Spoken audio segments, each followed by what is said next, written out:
कृपया चैनल को सब्सक्राइब करें। धन्यवाद। ओम श्री विष्णुवे नमः। ओम श्री बृहस्पते नमः।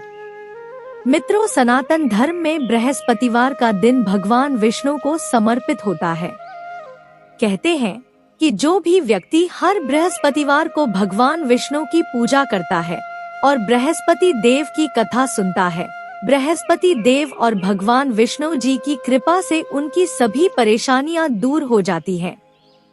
गुरुवार को बृहस्पति देव की पूजा करने और कथा का श्रवण करने से धन, विद्या, मान सम्मान, प्रतिष्ठा और कई अन्य मनोवांछित फलों की प्राप्ति होती है।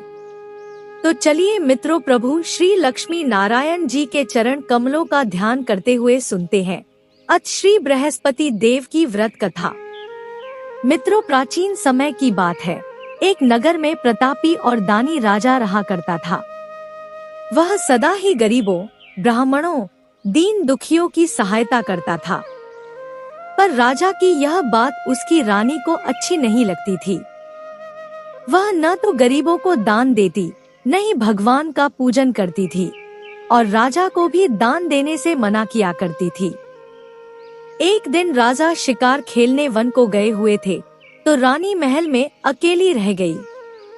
उसी समय बृहस्पति देव साधु वेश में राजा के महल में भिक्षा के लिए गए और भिक्षा मांगी। परंतु रानी ने भिक्षा देने से इनकार कर दिया और कहा, हे साधु महाराज, मैं तो इस दान पुण्य से तंग आ गई हूँ। मेरे पति इन गरीबों पर सारा धन लुटाते रहते हैं, इसलिए मेरी तो यही इच्छा है कि हमारा धन नष्ट हो जाए। फिर न रहेगा बांस, न बजेगी बांसुरी, न हमारे पास धन होगा और न ही मेरे पति दान पुण्य करेंगे। रानी की बात सुनकर साधु ने कहा, हे देवी, तुम तो बड़ी विचित्र हो। धन और संतान तो सभी चाहते हैं, पुत्र और लक्ष्मी तो पापी के घर भी होने चाहिए। यदि तुम्हारे पास अधिक धन है तो भूखों को भोजन दो, प्यासों के लिए प्याऊ बनवाओ, मुसाफिरों के लिए धर्मशालाएं खुलवाओ। जो निर्धन अपनी कुंवारी कन्याओं का विवाह नहीं कर सकते, उनका विवाह करा दो। जो जीव जंतु भूखे हैं, उन्हें भोजन दो। ऐसे और कई काम हैं जिनको करने से तुम्हारा यश लोक परलोक में फैलेगा। तुम्हारा यह धन दान पुण्य से जुड़कर और बढ़ेगा। परंतु रानी पर साधु के उपदेश का कोई प्रभाव न पड़ा। वह बोली, महाराज, आप मुझे कुछ ना समझाएं। मैं ऐसा धन नहीं चाहती जो हर जगह बांटती फिरूं। साधु ने उत्तर दिया, यदि तुम्हारी ऐसी ही इच्छा है तो तथास्तु। तुम ऐसा करना कि बृहस्पतिवार को घर लीपना, इसके बाद पीली मिट्टी से अपना सिर धोकर स्नान करना, भट्टी चढ़ाकर कपड़े धोना। ऐसा करने से आपका सारा धन नष्ट हो जाएगा। इतना कहकर वह साधु महाराज वहां से अंतर्ध्यान हो गए। साधु के अनुसार कई बातों को पूरा करते हुए रानी को केवल 3 बृहस्पतिवार ही बीते थे कि उसकी समस्त धन संपत्ति नष्ट हो गई। भोजन के लिए राजा का परिवार तरसने लगा।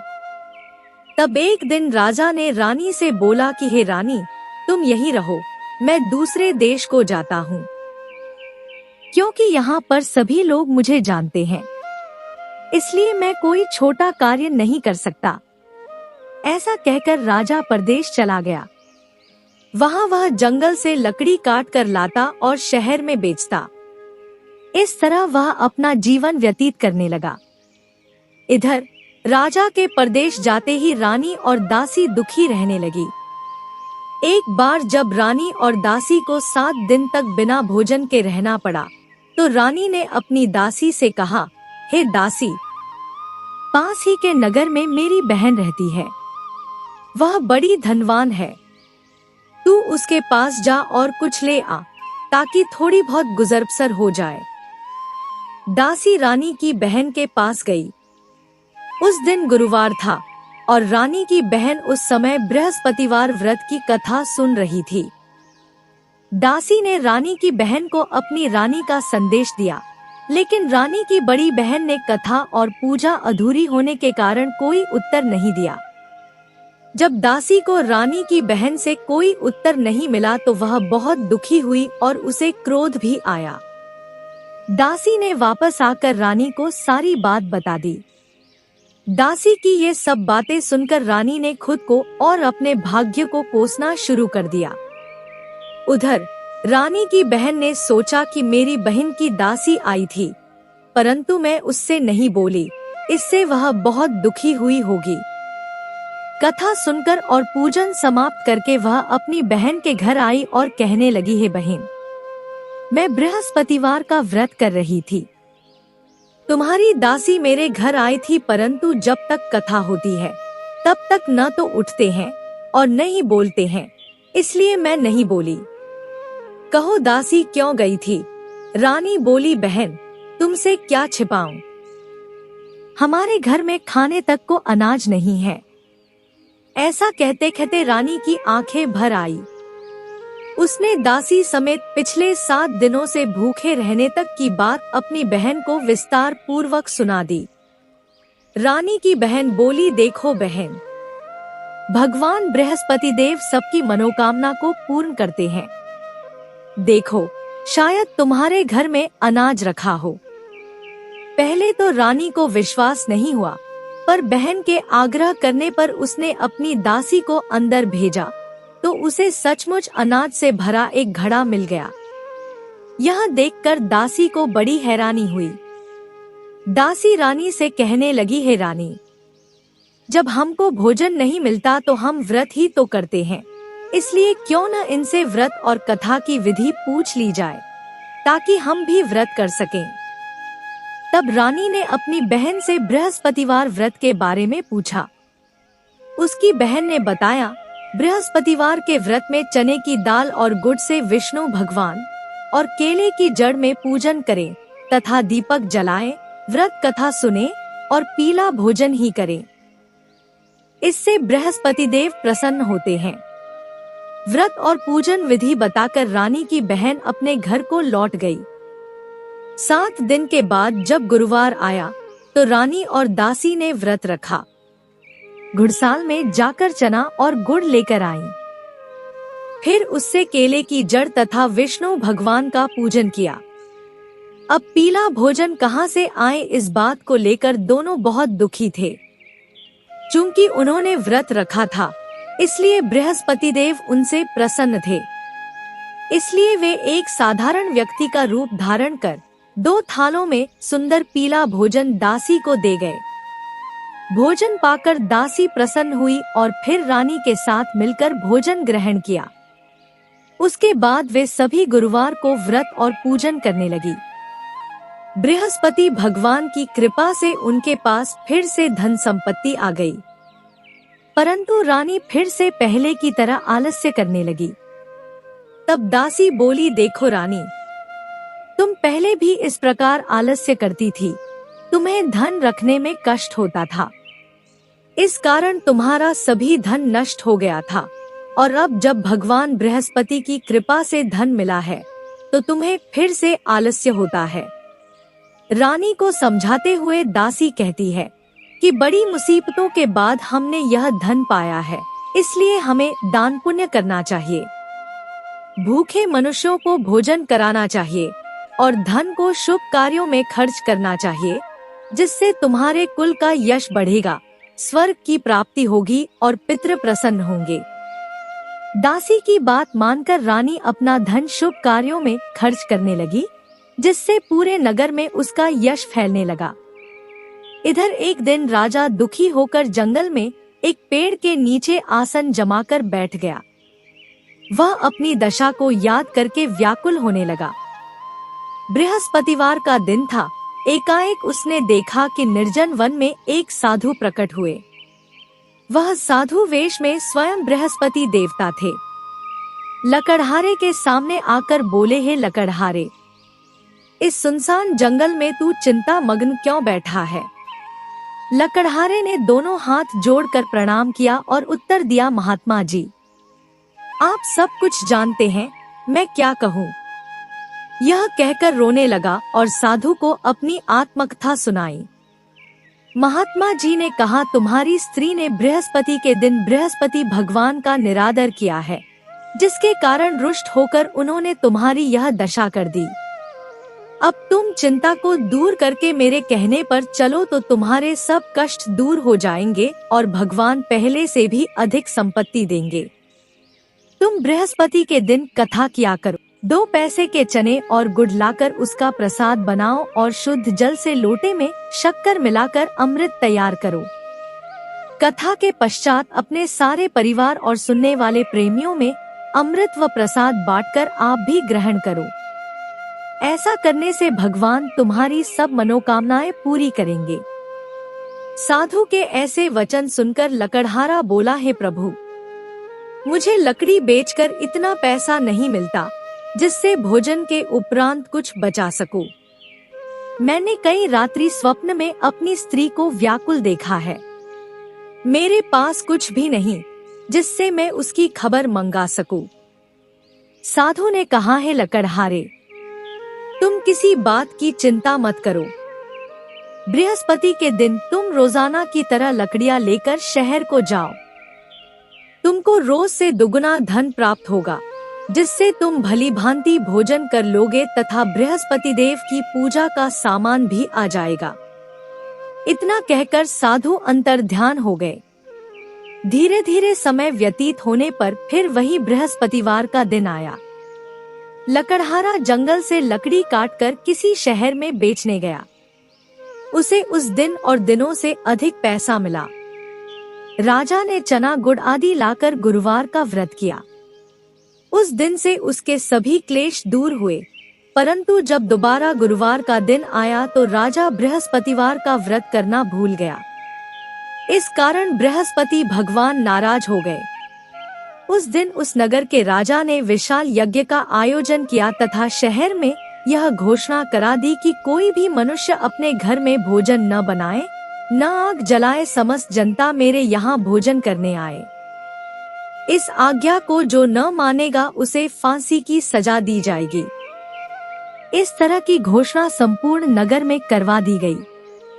राजा की आज्ञानुसार शहर के सभी लोग भोजन करने गए, लेकिन लकड़हारा कुछ देर से पहुंचा, इसलिए राजा उसको अपने साथ घर लिवा ले गए और ले जाकर भोजन करा रहे थे तो रानी की दृष्टि उस खूंटी पर पड़ी जिस पर उसका हार लटका हुआ था। वह हार वहां पर दिखाई नहीं दिया। रानी ने निश्चय किया कि मेरा हार इस लकड़हारे ने चुरा लिया है। राजा ने उसी समय सिपाहियों को बुलाकर उसको कारागार में डलवा दिया। जब लकड़हारा कारागार में पड़ गया और बहुत दुखी होकर विचार करने लगा कि न जाने कौन से पूर्व जन्म के कर्म से मुझे यह दुख प्राप्त हुआ है। ऐसा सोचते हुए वो उसी साधु को याद करने लगा जो कि जंगल में मिला था।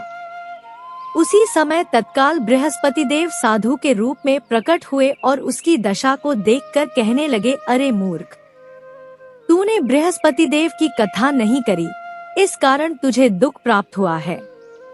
अब चिंता मत कर, बृहस्पतिवार के दिन कारागार के दरवाजे पर 4 पैसे पड़े मिलेंगे। उनसे तू बृहस्पति देव की पूजा करना, तेरे सभी कष्ट दूर हो जाएंगे। बृहस्पति के दिन उसे 4 पैसे मिले। लकड़हारे ने कथा कही। उसी रात्रि को बृहस्पति देव ने उस नगर के राजा को स्वप्न में कहा, हे राजा, तुमने जिस आदमी को कारागार में बंद कर दिया है वह निर्दोष है। वह राजा है, उसे छोड़ देना। रानी का हार उसी खूंटी पर लटका है। अगर तू ऐसा नहीं करेगा तो मैं तेरे राज्य को नष्ट कर दूंगा। इस तरह रात्रि के स्वप्न को देखकर राजा प्रातः काल उठा और खूंटी पर हार देखकर लकड़हारे को बुलाकर क्षमा मांगी तथा लकड़हारे को योग्य सुंदर वस्त्र आभूषण देकर विदा कर दिया। बृहस्पति देव की आज्ञानुसार लकड़हारा अपने नगर को चल दिया। राजा जब अपने नगर के निकट पहुंचा तो उसे बड़ा आश्चर्य हुआ। नगर में पहले से अधिक बाग, तालाब, कुएं तथा बहुत सी धर्मशाला, मंदिर आदि बन गई हैं। राजा ने पूछा, यह किसका बाग और धर्मशाला है? तब नगर के सब लोग कहने लगे, यह सब रानी और बांदी के हैं। तो राजा को आश्चर्य हुआ और गुस्सा भी आया। जब रानी ने यह खबर सुनी कि राजा आ रहे हैं, तो उन्होंने बांदी से कहा कि हे दासी, देख राजा हमको कितनी बुरी हालत में छोड़ गए थे।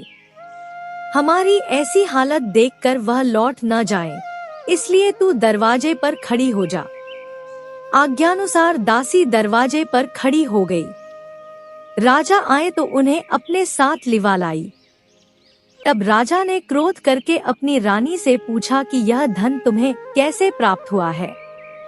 तब उन्होंने कहा, हमें यह सब धन बृहस्पति देव के इस व्रत के प्रभाव से प्राप्त हुआ है। राजा ने निश्चय किया कि 7 रोज बाद तो सभी बृहस्पति देव का पूजन करते हैं, परंतु मैं प्रतिदिन दिन में 3 बार कहानी तथा रोज व्रत किया करूँगा। अब हर समय राजा के दुपट्टे में चने की दाल बंधी रहती तथा वह दिन में 3 बार कहानी कहता। एक रोज राजा ने विचार किया कि चलो अपनी बहन के यहाँ हो आए। इस तरह निश्चय कर राजा घोड़े पर सवार हो अपनी बहन के यहाँ को चलने लगा। मार्ग में उसने देखा कि कुछ आदमी एक मुर्दे को लिए जा रहे हैं। उन्हें रोककर राजा कहने लगा, अरे भाइयों, मेरी बृहस्पति देव की कथा सुन लो। वे बोले, लो, हमारा तो आदमी मर गया है, इसको अपनी कथा की पड़ी है। परंतु कुछ आदमी बोले, अच्छा कहो, हम तुम्हारी कथा भी सुनेंगे। राजा ने दाल निकाली और जब कथा आधी हुई थी कि मुर्दा हिलने लग गया, और जब कथा समाप्त हो गई तो मुर्दा राम राम करके उठकर खड़ा हो गया। आगे मार्ग में उसे एक किसान खेत में हल चलाता मिला। राजा ने उसे देख और उससे बोले, अरे भैया, तुम मेरी बृहस्पतिवार की कथा सुन लो। किसान बोला, जब तक मैं तेरी कथा सुनूंगा तब तक 4 हरया जोत लूंगा। जा अपनी कथा किसी और को सुनाना। इस तरह राजा आगे चलने लगा। राजा के हटते ही बैल पछाड़ खाकर गिर गए तथा किसान के पेट में बड़ी जोर का दर्द होने लगा। उस समय उसकी माँ रोटी लेकर आई। उसने जब यह देखा तो अपने पुत्र से सब हाल पूछा और बेटे ने सभी हाल कह दिया। तो बुढ़िया दौड़ी दौड़ी उस घुड़सवार के पास गई और उससे बोली कि मैं तेरी कथा सुनूंगी, तू अपनी कथा मेरे खेत पर चलकर ही कहना। राजा ने बुढ़िया के खेत पर जाकर कथा कही, जिसके सुनते ही वह बैल उठ खड़ हुए तथा किसान के पेट का दर्द भी बंद हो गया। अगले दिन राजा अपनी बहन के घर पहुंचा। बहन ने भाई की खूब मेहमानी की। दूसरे रोज प्रातः काल राजा जगा तो वह देखने लगा कि सब लोग भोजन कर रहे हैं। राजा ने अपनी बहन से कहा, ऐसा कोई मनुष्य है जिसने भोजन नहीं किया हो, मेरी बृहस्पतिवार की कथा सुन ले। बहन बोली, है भैया, यह देश ऐसा ही है कि पहले यहाँ लोग भोजन करते हैं, बाद में अन्य काम करते हैं। अगर कोई पड़ोस में हो तो देख आती हूँ, ऐसा कहकर देखने चली गई, परंतु उसे कोई ऐसा व्यक्ति नहीं मिला जिसने भोजन न किया हो। अतः वह एक कुम्हार के घर गई जिसका लड़का बीमार था। उसे मालूम हुआ कि उनके यहाँ 3 रोज से किसी ने भोजन नहीं किया है। रानी ने अपने भाई की कथा सुनने के लिए कुम्हार से कहा, वह तैयार हो गया। राजा ने जाकर बृहस्पतिवार की कथा कही, जिसको सुनकर उसका लड़का ठीक हो गया। अब तो राजा की प्रशंसा होने लगी। एक रोज राजा ने अपनी बहन से कहा कि हे बहन, हम अपने घर को जाएंगे, तुम भी तैयार हो जाओ। राजा की बहन ने अपनी सास से कहा। सास ने कहा, हाँ चली जा, परंतु अपने लड़कों को मत ले जाना, क्योंकि तेरे भाई के कोई औलाद नहीं है। बहन ने अपने भैया से कहा, है भैया, मैं तो चलूंगी पर कोई बालक नहीं जाएगा। राजा बोला, जब कोई बालक नहीं चलेगा तब तुम ही क्या करोगी। बड़े दुखी मन से राजा अपने नगर को लौट आया। राजा ने अपनी रानी से कहा, हम निर्वंशी हैं, हमारा मुंह देखने का धर्म नहीं है और कुछ भोजन आदि नहीं किया। रानी बोली, हे प्रभु, बृहस्पति देव ने हमें सब कुछ दिया है, वह हमें औलाद अवश्य देंगे। उसी रात को बृहस्पति देव ने राजा से स्वप्न में कहा, है राजा उठ, सभी सोच त्याग दे, तेरी रानी गर्भ से है। राजा की यह बात सुनकर बड़ी खुशी हुई। 9वें महीने में उसके गर्भ से एक सुंदर पुत्र पैदा हुआ। तब राजा बोला, हे रानी, स्त्री बिना भोजन के रह सकती है, पर बिना कहे नहीं रह सकती। जब मेरी बहन आए तुम उससे कुछ कहना मत। रानी ने यह सुनकर हाँ कर दिया। जब राजा की बहन ने यह शुभ समाचार सुना तो वह बहुत खुश हुई तथा बधाई लेकर अपने भाई के यहाँ आई। तभी रानी ने कहा, घोड़ा चढ़कर तो नहीं आई, गधा चढ़ी आई है। राजा की बहन बोली, भाभी मैं इस प्रकार न कहती तो तुम्हें औलाद कैसे मिलती। मित्रों, संसार में जो मनुष्य सद्भावना से भगवान जी का पूजन व्रत सच्चे हृदय से करते हैं तो उनकी सभी मनोकामनाएं पूर्ण करते हैं। जैसी सच्ची भावना से रानी और राजा ने उनकी कथा का गुणगान किया तो उनकी सभी इच्छाएं बृहस्पति देव जी ने पूर्ण की थी। इसलिए पूर्ण कथा सुनने के बाद प्रसाद लेकर जाना चाहिए। हृदय से उसका मनन करते हुए जयकारा बोलना चाहिए। बोलो बृहस्पति देव की जय, भगवान विष्णु की जय। अब सुनते हैं दूसरी कथा। प्राचीन काल में एक ब्राह्मण रहता था। वह बहुत निर्धन था। उसके कोई संतान नहीं थी। उसकी स्त्री बहुत मलिनता के साथ रहती थी। वह ना तो स्नान करती और ना ही किसी देवता का पूजन करती। इस सब से ब्राह्मण देवता बड़े दुखी थे। बेचारे बहुत अपनी स्त्री से कुछ कहते थे किंतु उसका कुछ परिणाम न निकला। भगवान की कृपा से ब्राह्मण की स्त्री को कन्या रूपी रत्न पैदा हुआ। कन्या बड़ी होने पर प्रातः स्नान करके विष्णु भगवान का जाप व बृहस्पतिवार का व्रत करने लगी। अपने पूजन पाठ को समाप्त करके विद्यालय जाती तो अपनी मुट्ठी में जौ भर के ले जाती और पाठशाला के मार्ग में डालती जाती। तब ये जौ स्वर्ण के हो जाते तो लौटते समय उनको बीन कर घर ले आती थी। एक दिन वह बालिका सूप में उस सोने के जौ को फटक कर साफ कर रही थी कि उसके पिता ने देख लिया और कहा, हे बेटी, सोने के जौ के लिए सोने का सूप होना चाहिए। दूसरे दिन बृहस्पतिवार था। इस कन्या ने व्रत रखा और बृहस्पति देव से प्रार्थना करके कहा, मैंने आपकी पूजा सच्चे मन से की हो तो मेरे लिए सोने का सूप दे दो। बृहस्पति देव ने उसकी प्रार्थना स्वीकार कर ली। रोजाना की तरह वह कन्या जौ फैलाती हुई जाने लगी। जब लौटकर जौ बीन रही थी तो बृहस्पति देव की कृपा से सोने का सूप मिला। उसे वह घर ले आई और उसमें जौ साफ करने लगी, परंतु उसकी माँ का वही ढंग रहा। एक दिन की बात है कि वह कन्या सोने के सूप में जौ साफ कर रही थी। उस समय उस शहर का राजपुत्र वहाँ से होकर निकला। इस कन्या के रूप और कार्य को देखकर मोहित हो गया तथा अपने घर आकर भोजन तथा जल त्याग कर उदास होकर लेट गया। राजा को इस बात का पता लगा तो अपने प्रधानमंत्री के साथ उसके पास गए और बोले, हे बेटा, तुम्हें किस बात का कष्ट है? किसी ने अपमान किया है अथवा और कारण हो सो कहो, मैं वही कार्य करूँगा जिससे तुम्हें प्रसन्नता हो। अपने पिता की राजकुमार ने बातें सुनी तो वह बोला, मुझे आपकी कृपा से किसी बात का दुख नहीं है। किसी ने मेरा अपमान नहीं किया है, परंतु मैं उस लड़की से विवाह करना चाहता हूँ जो सोने के सूप में जौ साफ कर रही थी। यह सुनकर राजा आश्चर्य में पड़ गया और बोला, हे बेटा, इस तरह की कन्या का पता तुम ही लगाओ। मैं उसके साथ तेरा विवाह अवश्य ही करवा दूंगा। राजकुमार ने उस लड़की के घर का पता लगाया।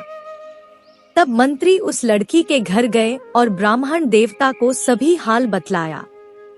ब्राह्मण देवता राजकुमार के साथ अपनी कन्या का विवाह करने के लिए तैयार हो गए तथा विधि विधान के अनुसार ब्राह्मण की कन्या का विवाह राजकुमार के साथ हो गया। कन्या के घर से जाते ही पहले की भांति उस ब्राह्मण देवता के घर में गरीबी का निवास हो गया। अब भोजन के लिए भी अन्न बड़ी मुश्किल से मिलता था। एक दिन दुखी होकर ब्राह्मण देवता अपनी पुत्री के पास गए। बेटी ने पिता की दुखी अवस्था को देखा और अपनी माँ का हाल पूछा। तब ब्राह्मण ने सभी हाल कहा। कन्या ने बहुत सा धन देकर अपने पिता को विदा कर दिया। इस तरह ब्राह्मण का कुछ समय सुखपूर्वक व्यतीत हुआ। कुछ दिन बाद फिर वही हाल हो गया।